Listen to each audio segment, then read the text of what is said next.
Hello fellow YouTubers and welcome back to ReeYees Retro Toys. Here it's January, it's cold. I've been stuck in the house all week.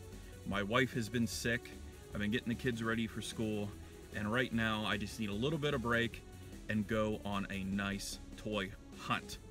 Today I'm heading down to Brooklyn's Marketplace in Front Royal, Virginia. I've been there several times before. It's a general indoor flea market style, different vendors, crafts, records, toys, furniture. But I know that there's one guy in there, his name's Danny, who I've dealt with over the past few years, who has a booth there, and it's dedicated to vintage toys. I've picked up a lot of stuff from Danny over the years, including my Technodrome, and several mint-on-card Ninja Turtles and a lot of loose Ninja Turtles as well.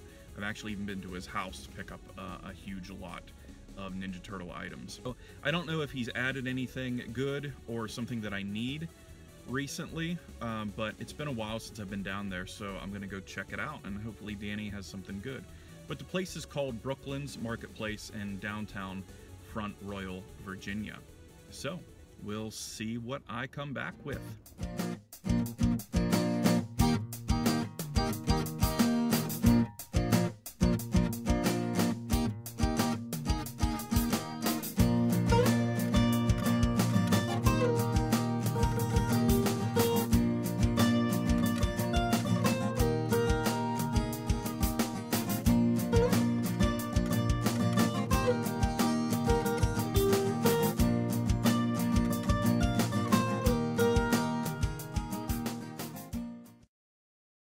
Here we are walking up to the storefront of Brooklyn's Marketplace in downtown Front Royal, Virginia.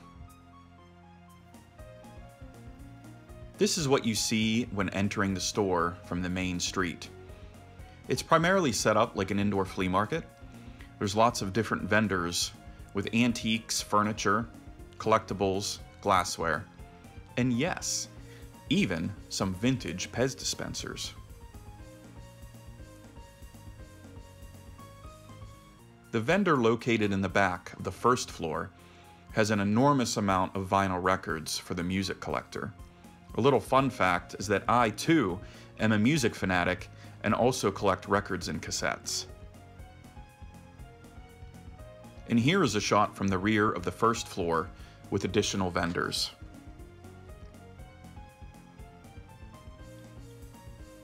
This is a panoramic shot of the first floor from the staircase landing. Being originally from Brooklyn, New York, you can see that the owner put up a downtown and Brooklyn subway sign that's right near the checkout counter. Walking up the staircase to the second floor leads you to yet another enormous space. Half of the floor is for vendors, while the other half is empty to host an indoor flea market. This is where Danny's booth is located, as well as other toy and music vendors. This vendor had a lot of new old stock, carded toys and games from the 60s, 70s, and 80s. There's a Howdy Doody watch set and a Frankenstein fun poncho. And he even had some Dick Tracy Rad Rollers marbles from 1990.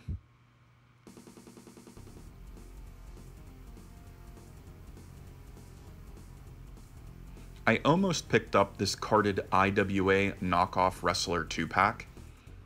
These were manufactured by a company called Emson in 1985. The wrestlers were just like generic He-Man figures and slightly looked like popular superstars of the day. He wanted $15 for that 2-pack on the card. Maybe I'll go back for that one day. Behind these space party cake decorations were novelty Batman and Robin handcuffs. And of course, your 80s A-Team birthday party wouldn't be complete without your very own Mr. T party pack. This vendor had a Star Wars Return of the Jedi Battle at Sarlacc's Pit game. He wanted $40 for this, but the box was pretty rough and taped shut, and I couldn't verify the contents. There's an LJN Bobby Heenan figure, And this vendor had a lot of vintage Ben Cooper Halloween masks and full costumes. He had Raggedy Ann, Tinkerbell, a Tasmanian Devil, and a couple of Smurfs costumes. I also found this odd WCW Lex Luger sparkle gun still on the card for only $5. And this is a G.I. Joe Battle Corps snackware set from 1993, still in the box. This is the vintage lunchbox section, which is also owned by Danny. You can see there are a lot of great designs here, like WWF Hulk Hogan, Superman, Ronald McDonald, Power Rangers, Masters of the Universe, Smurfs, Mask, Captain Power, Dick Tracy, the Karate Kid cartoon. There's a Flintstones movie one, Pound Puppies, and one of my favorites, the GoBots. Moving on to Danny's booth, you can see it's packed full of vintage toy goodness. It's lined with glass cases, some which require a key at the front desk. This case here on the left primarily holds his Star Wars items. There's a die-cast Millennium Falcon and some Episode 1 items. He has some modern Micro Machines packs. There's a loose vintage 12-inch Darth Vader with no cape or lightsaber though. And he has many loose vintage 3 3/4 inch figures from the original trilogy. Most were priced from $5 to $7, depending on their condition and whether or not they had their weapons. He had lots of great figures to choose from. He had Cloud Car Pilot, FX7, Dengar, Weequay, Lobot, and there's a box of loose modern. This cabinet had a couple of transforming GoBots cap guns, some ALF stickers, UFO alien bendies on the card. There's some Batman stickers.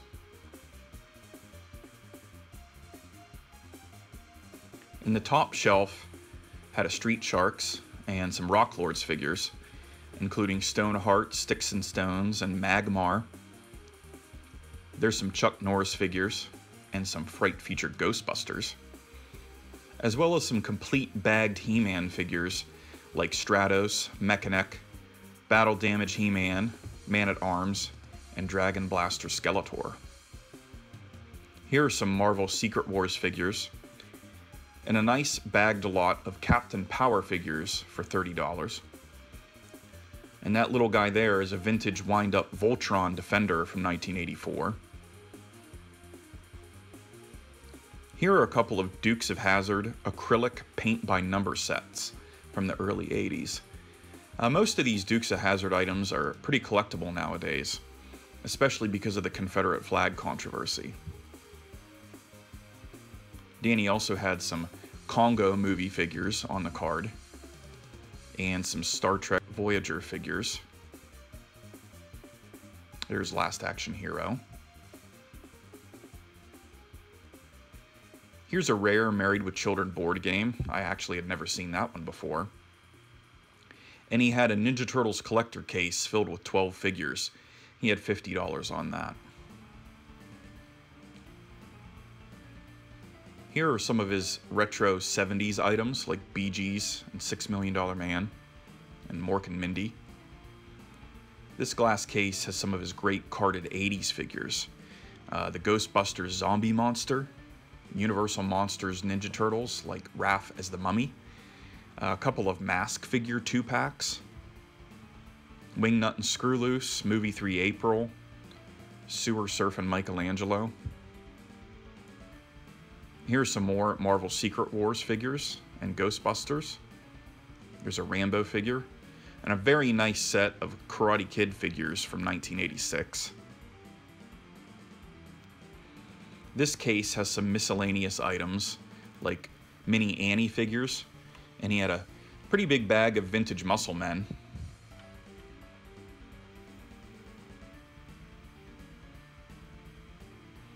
The back wall had some carded action figures and other items, like Spawn, X-Men, The Tick, Secret Wars, Conan. Here's the sealed Dr. Octopus and Secret Messages set from the Secret Wars line. Here's a Power Rangers sparkling gun, much like that earlier Lex Luger one. And Mr. Sleaze from the late 80s Police Academy line. Here's some Fantastic Four figures. And a sealed weapons pack from the 1986 Rambo and the Force of Freedom line. And these are fairly rare Defenders of the Earth figure erasers, manufactured by Winston Toys in the mid-80s.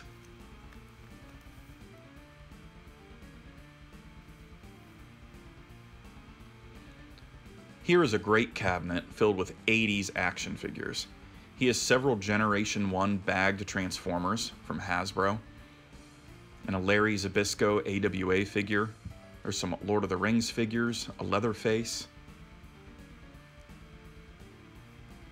The Ninja Turtle shelf has a pop-up storybook, lunchbox, a Christmas stocking in the corner there, and another storybook and a puzzle. The loose figures were priced at $3 each. You can see he had various characters like Mondo Gecko, Triceraton, Farmer Mike, some talking turtles, storage shells, Rocksteady, Wingnut, Muckman. There's a couple of carded April figures and a pencil case. This shelf had some of his Ghostbusters items and the helicopter. Here are some He-Man and the Masters of the Universe figures. Hordak, Blade, Fisto, Cyclone. The bottom corner, it had his LJN Thundercats figures. And then there are some additional He-Man items, like the horses and vehicles. And here are a couple of Tech Dynasty Legions of Power sets from Tonka. I just left Brooklyn's Marketplace with a huge score from my old buddy Danny. His booth was stocked with some vintage goodness. I came back with some Ninja Turtles, some wrestling stuff, Karate Kid, Legions of Power. And here are my bags filled with all the goodies that I picked up from Brooklyn's. I'm going to show you those in detail when I get back to the homestead. Hello everyone, I'm back from Brooklyn's Marketplace in Front Royal, Virginia, and I must say I am extremely happy with what I came back with. It was a great trip. I had the place pretty much to myself, not a lot of people out on a Friday afternoon, but I picked up a lot of great stuff at my buddy Danny's booth. He seems to have a lot of good stuff in stock lately, so I'm going to start off with my Teenage Mutant Ninja Turtle finds. I picked this up, the Mummy Raph figure. This is from the Universal Monsters line in 1993. Playmates toys, of course. This is the first series of the Universal Monster line that had Mike as Frankenstein, Dawn as Dracula, and Leo as the Wolfman, and this is Raph as the Mummy. You can see the others on the back of the card. I got him for $15, which I thought was a great steal to get this highly desirable line on the card. I got these two guys here. This is Farmer Mikey from 1993. This is just the figure. He came packaged with a green tractor.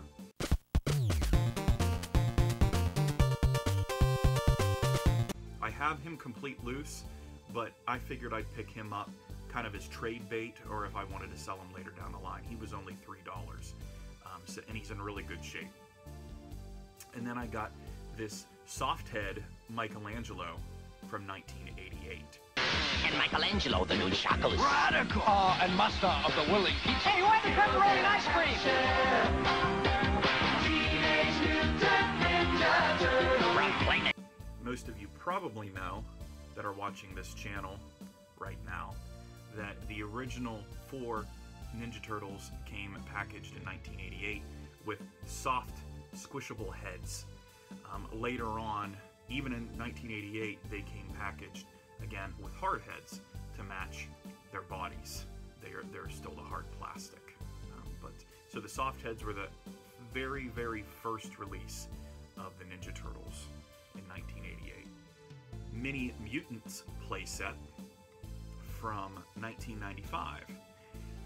I think Playmates was trying to revitalize the line back in the mid-90s, and so they started making these miniature playsets, kind of like Polly Pocket. I think Polly Pocket was popular back then. You just kind of open it up like this, and then you have a little playset inside. It comes with figures, but this set didn't have the figures. But for $5, it had quite a few of the pieces, so I picked it up. Again, I know a lot of my Facebook pages right now, people are going into mini mutant mania, is what I call it. Everyone's trying to collect these little figures. But this is just the playset, Raph's Feudal Castle playset. And then I picked up a nice set of vintage Remco Karate Kid figures. Concentrate, Daniel-san. They chop, twist, and kick. The Karate Kid and Johnny are each sold separately. And for more action, look for the Karate Kid Competition Center from Remco. So I've got Johnny, the evil Johnny, Daniel-san, with his robe. Johnny's actually missing his robe. Mr. Miyagi as well. So I got all three of these. For a decent price. I got all three of them, I think, for around $30. I didn't think that was too bad, because I didn't have any of these Karate Kid figures. And it's cool that they have the chopping action and then the kick action as well, with the little levers on the back. And they all do that as well. So, I'm an 80s collector. I gotta have some Karate Kid in my collection. And then I picked up this little Star Wars Yoda. Luke Skywalker handles his saber well, Ben Kenobi. You have nothing to fear. The Force is all around us. Yoda and other action figures each sold separately. From Star Wars, The Empire Strikes Back collection. From Kenner. Now I have him complete. I actually have the Brown Snake version complete. But in a lot of Star Wars that we picked up a little bit ago, there was the loose orange snake and his belt. So I knew I needed an extra Yoda, because I only have the Brown Snake version. So that's the only reason I picked up this little Yoda. I picked up the Rambo weapons pack. Rambo. Also from Coleco. This is from 1986, from the Rambo and the Force of Freedom line. There's the back of the card. You can see all the various action figures that were available for this line. This is just a weapons pack. I got it for around $6. I mean, just the fact that it survived that long on the card, and the card is in really nice shape. So I got this.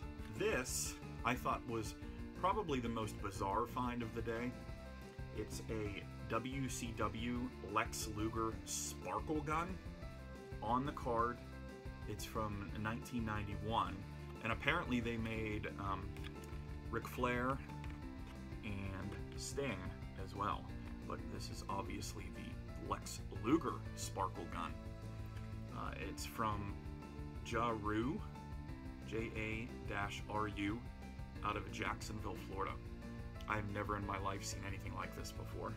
There's the company. Why one needs a Lex Luger WCW sparkle gun is beyond me. And then another great find I had was the Legions of Power sets. I got 2 of these Tech Dynasty Legions of Power sets. All parts are interchangeable. Now with each building set, you can pretend that you control the power of the universe. Legions of Power, Tech Dynasty planetary control vehicles and other sets sold separately. New from Tonka. For $5 each. I don't know what it is, but I keep coming across Legions of Power items. I've been collecting for years now, and I very, very seldom come across these. But probably within the last year, I've picked up 4 of these with the boxes. Not necessarily all complete, but at least with the boxes. These, on the other hand, are in really nice shape. These are from Tonka, by the way, in 1986. They have the flip open covers. And these, now the boxes are open, but the contents are sealed. They have never been removed from their baggies. The comic book is included. Check that out. The booklet, Legions of Power booklet. So I thought these were a steal for only $5 a piece. So I got the Tech Dynasty Space Attackers and the Tech Dynasty Ground Terrors. And then my absolute favorite find from the day. I was scouring the action figure cabinet that had his Transformers, Ninja Turtles, some He-Man in there, and Thundercats.